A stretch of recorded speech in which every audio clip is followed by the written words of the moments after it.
What is the point? But as far as this character, Edward Cullen, let me shift the question a little bit. When they came to you, or when you however you got the part, you asked them, who is this Edward Cullen? And what did they tell you? Who is this guy? And how did they explain it to you? Nobody really explained it. I mean, I read it and I was really, I guess, put off by the part. I mean, there's so many descriptions of him just being so beautiful. And, yeah. And I was just thinking, well, why don't you just cast like a model or something? Like, I mean, just get someone to pose and tense their muscles and stuff. Wait, have you looked at yourself in the mirror lately? Because, I mean, model, you're okay. I mean, they did a good job with the casting. Well, I mean, there's a lot of stuff about the six-pack and stuff as well. And I mean, I'm not really involved with that. Do you know how many people auditioned for the role? Or did they say, oh, you're hot, you're gorgeous, you're great, you look like him, let's do it? I think I was literally the last person. Really? Yeah. I don't know how many people. Maybe 2? Right, well, out of 2. Okay. You got 100% of the vote. You got it. But back to the Edward Cullen question I was trying to get to. Who is this, in your opinion, or in your thoughts, who is this Edward Cullen, and why is, other than the way he looks in the book, he obviously touches women in many other ways other than his appearance? I know. I can't really figure out why so many women are attracted to the character, but I mean, when I went into it, I just thought, I mean, after a while, I just realized, like, that he's just a normal kid. He's like a normal kind of semi-moralistic kid who's 17, and he just gets bitten by somebody when he's unconscious, and then becomes eternal, and super fast and super strong, and there's really nothing else to it, and just very, very lonely, and yeah, I mean, he's literally just a normal guy, and I mean, that's how I try to play it anyway, just to try and humanize it. You mentioned a moment ago how as you read through the book, and I had exactly the same reaction as you, is that this guy is described in so many perfect ways, and you know, almost every scene that he walks into, there's this beautiful description of who he is. That's got to be a daunting task, to wake up in the morning and say, okay, I have to go to work today and be this beautiful, perfect, impossible, guy. Well, you do it every day, John. Yeah, but I've had more experience. Okay. But really, is this a tough task for you to kind of feel you are this perfect guy? Well, no, I mean, it really, yeah. I mean, it was, I mean, that's why I didn't go in for the part initially. I mean, it was kind of, it's just ridiculous. I mean, every single scene. Yeah. So, I mean, I literally went into the audition, like, I'd been pouting for about 4 hours before I went in. There's really not a lot of happiness in this character's life, is there? Yeah, you see, I mean, like, literally pouting the whole time, just doing your hair every day, like 2 hours. I mean, now, you're not allowed to wear a hat.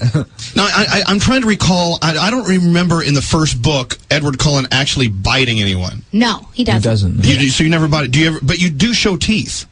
You do show your fangs. Yeah. Yeah, and so was that a laborious project, trying to get these things in and out of your mouth, or were they just clip-ons? I don't have any fangs. I just have actual natural fangs in my mouth. Oh, naturally, of course. Oh, well, do you want to bite someone now? You can practice on me for the next movie if you'd like. Actually, somebody asked me to bite them yesterday.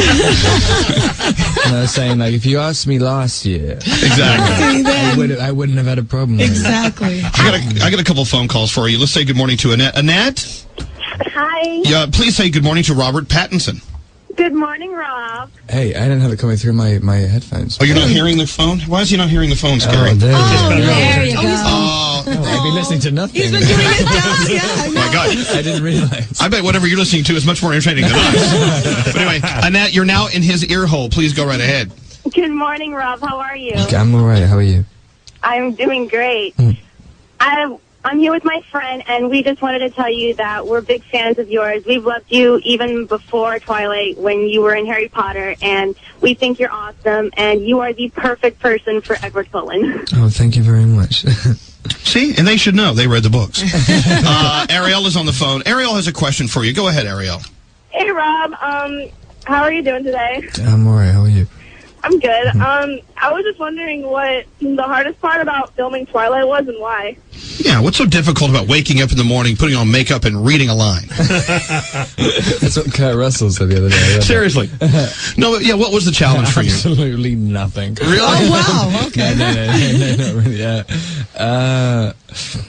I don't know, just like, I guess the kind of, some of the fight scenes, I mean, it's quite difficult because I shot the fight scenes right at the beginning, so I was trying to do the whole pretty thing as well. Yeah, how do you stay pretty while fighting? Yeah. It's really not very threatening when you're like, Yeah, right. But wait, what about losing your accent? Is that a hard part of it, where you had to couldn't be a British Edward Cullen? No, I mean, I've never used my actual accent even in English stuff, so yeah, it wasn't that complicated. That is an interesting thing. I mean, we hear these actors all the time who are not from the United States, but they can so easily, in our world anyway, it seems like it's so easy for them just to turn on that American accent. Yeah. Is that easy for you to do? I mean, is that something you have to study? Practice? I just grew up watching American films. Do American people get annoyed by that? No, not at all. No, I think it actually amazes us, I think, because if I put on a British accent, people are like, please, you're not British. You know what I mean? But you wouldn't even know. Look at Hugh Laurie. He's on House. He's one of the highest paid TV actors. I mean, and he does it every single week. Can you just pop into, can you do it now, right in front of us? No. Sidewalk. Sidewalk. Okay. Better than I can say it. That's the test word, sidewalk? Yeah, sidewalk. Sidewalk and candy. What's it coming to go? There you go. Now, did they ever have to stop shoot every once in a while and go, you have a little British. Yeah, but I mean, it was all a lie. I mean, they just said it just for the sake of. I mean, if they didn't know I was British, they wouldn't say anything at all. But just the fact that I was, they're saying like, oh, I think I heard a little hint of Britishness. Right. So they get all anal retentive about it. Yeah, and it's like, come on, no one knows.